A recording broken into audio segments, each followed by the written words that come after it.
चुनाव का समय है और ऐसे में चुनाव आयोग की व्यस्तता बढ़ जाती है और न भी बढ़ी हो तो राजनीतिक पार्टियां बढ़ा देती हैं। ऐसे में चुनावी बयान के कारण बीजेपी ने प्रियंका गांधी के बयान को लेकर चुनाव आयोग को शिकायत की है। तो वहीं कांग्रेस ने गृह मंत्री अमित शाह और असम के मुख्यमंत्री हेमंत बिस्वा शर्मा के बयान को लेकर चुनाव आयोग में आपत्ति दर्ज करा दी है। तो क्या थे इनके बयान और क्या है विवाद, सब जानेंगे। बस बने रहिए अनिल के साथ। नमस्कार, आप देख रहे हैं अपनी बात। मैं वीडियो में आगे बढ़ूं उससे पहले आपसे निवेदन कर दूं कि वीडियो को लाइक कर दें और शेयर भी कर दें। हाँ, चैनल को सब्सक्राइब करना बिल्कुल ना भूलें यदि अभी तक नहीं किया है तो। बीजेपी के अधिवक्ता पंकज बधवानी ने चुनाव आयोग से शिकायत की है कि प्रियंका गांधी ने मध्य प्रदेश के मंडला जिले की एक सार्वजनिक जनसभा में कक्षा 1 से लेकर 12 तक के विद्यार्थियों को 500 से 1500 रुपए प्रतिमाह देने का वादा किया। शिकायत में कहा गया है कि यह लोक लुभावन योजना की घोषणा आचार संहिता लागू होने के बाद की गई है। आइए थोड़ा सुन लेते हैं कि प्रियंका गांधी ने क्या कहा था। पहली कक्षा से लेकर 12वीं तक स्कूल की शिक्षा निशुल्क होगी। इस योजना का नाम रखा है पढ़ो और पढ़ाओ योजना। इसके तहत कक्षा 1 से कक्षा 8 तक 500 रुपए हर महीने मिलेंगे। 9 से 10 तक हर बच्चे को हर महीने 1000 रुपए मिलेंगे और 11 से 12 कक्षा में हर बच्चे को 1500 रुपए हर महीने मिलेंगे। सुना आपने, 500 से 1500 रुपए प्रतिमाह मिलेंगे छात्रों को और 1 से 12वीं तक की शिक्षा निःशुल्क होगी।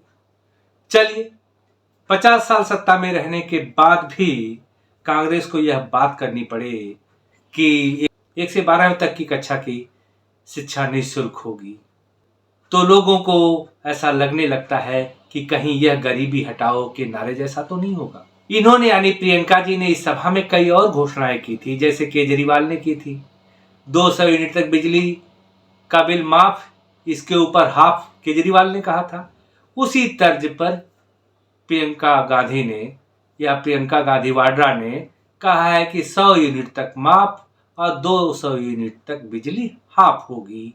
पुरानी पेंशन योजना की भी घोषणा कर दी, जो इनका एक अचूक अस्त्र हो सकता है यदि जनता विश्वास करे तो। हालांकि हिमाचल प्रदेश में इसी अचूक अस्त्र की वजह से वो सत्ता में आ चुके हैं, तो शायद इनका विश्वास उस योजना पर हो। अब जनता का कितना विश्वास होता है यह देखना होगा। ये तो हो गया प्रियंका गांधी का बयान और बीजेपी की इस बयान पर आपत्ति। लेकिन कांग्रेस ने क्या आपत्ति दर्ज कराई है बीजेपी के नेताओं पर। कांग्रेस नेताओं के 6 सदस्यीय एक प्रतिनिधिमंडल ने मुख्य चुनाव आयुक्त और अन्य चुनाव आयुक्तों से मुलाकात की और उन्हें छत्तीसगढ़, मध्य प्रदेश और तेलंगाना में चुनाव आचार संहिता के उल्लंघन के 8 अलग अलग ज्ञापन सौंपे। इस प्रतिनिधिमंडल में एआईसी महासचिव संचार प्रभारी जयराम रमेश, पार्टी नेता सलमान खुर्शीद, तेलंगाना के लिए एआईसीसी राज्य प्रभारी माणिकराव ठाकरे, तेलंगाना प्रदेश कांग्रेस कमेटी टीपीसीसी प्रमुख रेवंत रेड्डी, पूर्व टीपीसीसी प्रमुख उत्तम कुमार रेड्डी और सीएलपी नेता भट्ट विक्रमार्क शामिल थे। शाह के खिलाफ अपनी शिकायत में कांग्रेस ने चुनाव आयोग को बताया कि गृह मंत्री ने 16 अक्टूबर को छत्तीसगढ़ के राजनांदगांव में एक भाषण में दावा किया था तुष्टीकरण की राजनीति और वोट बैंक की राजनीति के लिए भूपेश बघेल की सरकार ने छत्तीसगढ़ के बेटे भुवनेश्वर साहू को पीट पीट कर मार डाला। शिकायत में कहा गया है कि चुनावी सभा के दौरान मंच पर मौजूद ईश्वर साहू की तरफ इशारा करते हुए शाह ने कहा था कि वोट बैंक और तुष्टीकरण के लिए भुवनेश्वर साहू की हत्या कर दी गई। उन्होंने कहा था कि हम भुवनेश्वर साहू के हत्यारे को सजा दिलाएंगे और इसीलिए हमने उनके पिता को टिकट दिया है। आइए सुनते हैं कि अमित शाह ने कहा क्या था। और अंतिम परिचय मैं कराना चाहता हूं, ये भूपेश बघेल सरकार ने तुष्टीकरण के लिए, वोट बैंक की राजनीति के लिए छत्तीसगढ़ के बेटे भुवनेश्वर को लिंचिंग कराकर मार दिया। भुवनेश्वर साहू को भारतीय जनता पार्टी ने तय किया है कि हम भुवनेश्वर साहू के हत्यारों को उनके अंजाम तक पहुंचाएंगे और इसके प्रतीक के रूप में उनके पिताजी श्री ईश्वर साहू को हमने चुनाव के मैदान में उतारा। इसके प्रतीक के रूप में हमने भुवनेश्वर साहू के पिता ईश्वर साहू को टिकट दिया है। यह तो सुन लिया आपने अमित शाह को। तो अगला आरोप क्या है? तो असम के मुख्यमंत्री हेमंत बिस्वा शर्मा के खिलाफ कांग्रेस ने चुनाव आयोग से शिकायत की है कि 18 अक्टूबर को छत्तीसगढ़ के कवर्धा में कांग्रेस उम्मीदवार मोहम्मद अकबर के खिलाफ प्रचार के दौरान हेमंत बिस्वा शर्मा ने कहा था, अगर एक अकबर कहीं जाता है तो 100 अकबरों को बुला लेता है, इसलिए जितनी जल्दी हो सके उसे विदा करो, नहीं तो माता कौशल्या की भूमि अपवित्र हो जाएगी। चलिए सुन लेते हैं कि हेमंत बिस्वा शर्मा ने एक्चुअली कहा क्या था। सुनिए। एक अकबर अगर एक जगह में आते हैं, वो अकबर 100 अकबर को बुला के लेके आते हैं, वो बात भूलिए मत। इसीलिए जल्दी हो सकता है, वो अकबर को आप लोग विदा कीजिए, नहीं मां कौशल्या का भूमि अपवित्र हो जाएगा। इसीलिए जितना जल्दी हुआ है ये अकबर को विदा कीजिए। सुन लिया आपने हेमंत बिस्वा शर्मा को। लेकिन अभी कहां? कांग्रेस ने हेमंत बिस्वा शर्मा के खिलाफ एक और शिकायत की है चुनाव आयोग से। उन्होंने कहा है कि हेमंत बिस्वा शर्मा ने भूपेश बघेल पर आरोप लगाते हुए कहा कि आज छत्तीसगढ़ के आदिवासी जो हमारे प्रिय हैं, उन्हें दैनिक आधार पर अपना धर्म परिवर्तन करने के लिए प्रोत्साहित किया जा रहा है, और जब कोई इसके खिलाफ आवाज उठाता है तो भूपेश बघेल जी कहते हैं कि हम धर्मनिरपेक्ष हैं। क्या हिंदुओं को पीटना आपकी निरपेक्षता है? यह देश हिंदुओं का देश है और हिंदुओं का रहेगा। हमें धर्मनिरपेक्षता मत सिखाइए, हमें आपसे धर्मनिरपेक्षता सीखने की जरूरत नहीं। ये मैं नहीं, हेमंत बिस्वा शर्मा जी कह रहे हैं, उनको खुद सुन लीजिए। आज हमारा देश में कांग्रेस का शासन काल में लात देहात का शुरू हुआ। आज छत्तीसगढ़ के आदिवासियों और हमारा असम जैसे आदिवासियों लोगों को हर दिन धर्मांतरण के लिए उत्साह दिया जाता है, एनकरेज किया जाता है, और जब उनका खिलाफ आवाज उठता है तो भूपेश बघेल जी बोलता है हम लोग सेकुलर है। अरे हिंदू को मारना थूकना क्या तुम्हारा सेकुलरिज्म है? ये देश हिंदू का देश है और ये देश हिंदू का देश है और ये देश हिंदू का रहेगा। ये सेकुलरिज्म का भाषा हमें मत सिखाओ। आपसे मुझको सेकुलरिज्म का भाषा सीखना नहीं है। सेकुलरिज्म का मतलब ये नहीं है कि आप राम मंदिर को तोड़ के आप बाबर का नाम में मस्जिद बनाएगा, इसको सेकुलरिज्म नहीं बोलता है। सेकुलरिज्म का पूरा विश्लेषण ही कर दिया इन्होंने कि राम मंदिर तोड़ के बाबर की मस्जिद बना दो और उसे सेकुलरिज्म बताओ, तो यह सेकुलरिज्म नहीं है। आगे भी कुछ कह रहे हैं। जो भी संविधान का विशेषज्ञ है आप बुला के ले आइए, हम बात करेगा। क्या धर्मांतरण को क्या सेकुलरिज्म बोलते हैं?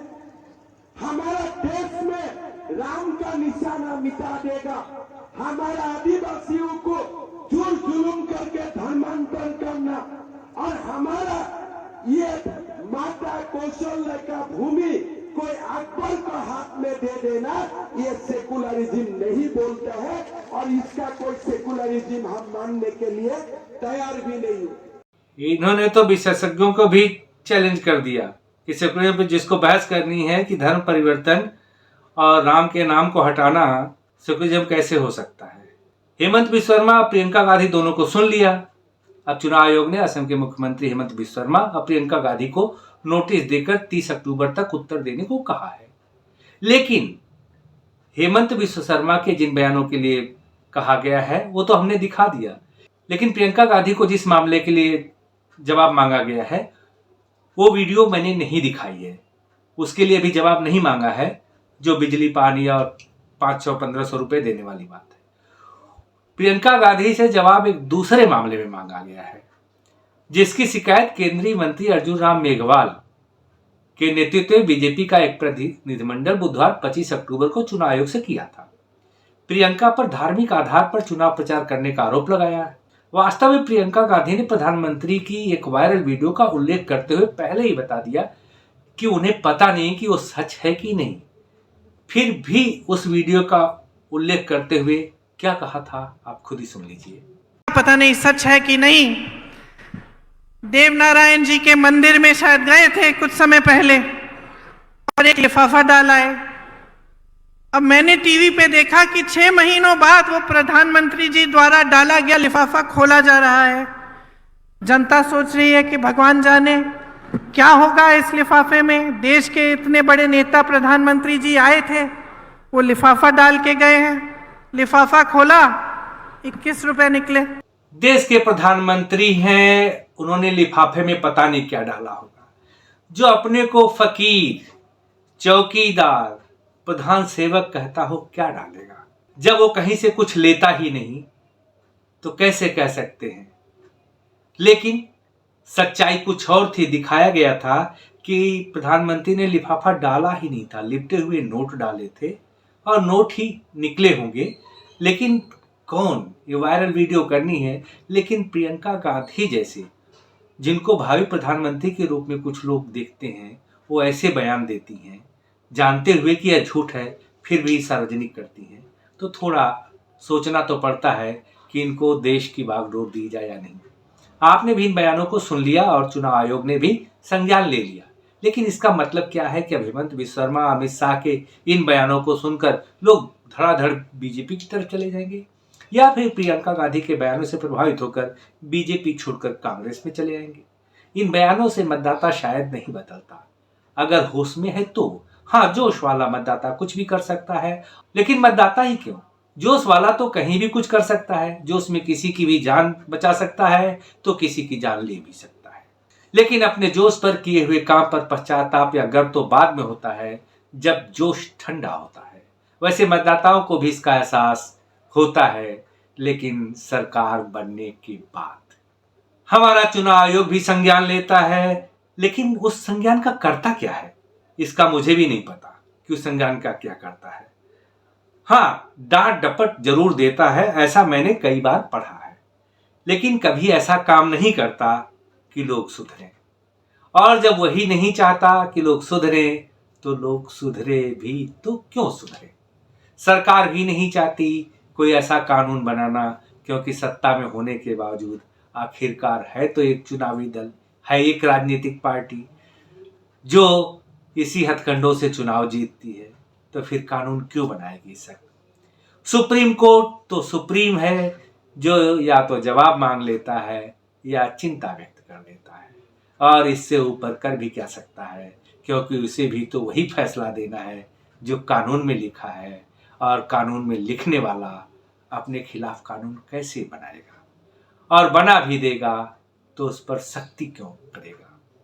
अब काफ़ी समय हो गया है, अभी के लिए इतना ही। मिलेंगे फिर अगली वीडियो में, लेकिन उससे पहले अगर लाइक, शेयर, सब्सक्राइब करना भूल गए हैं तो कर दीजिएगा। तब तक के लिए नमस्कार, जय हिंद।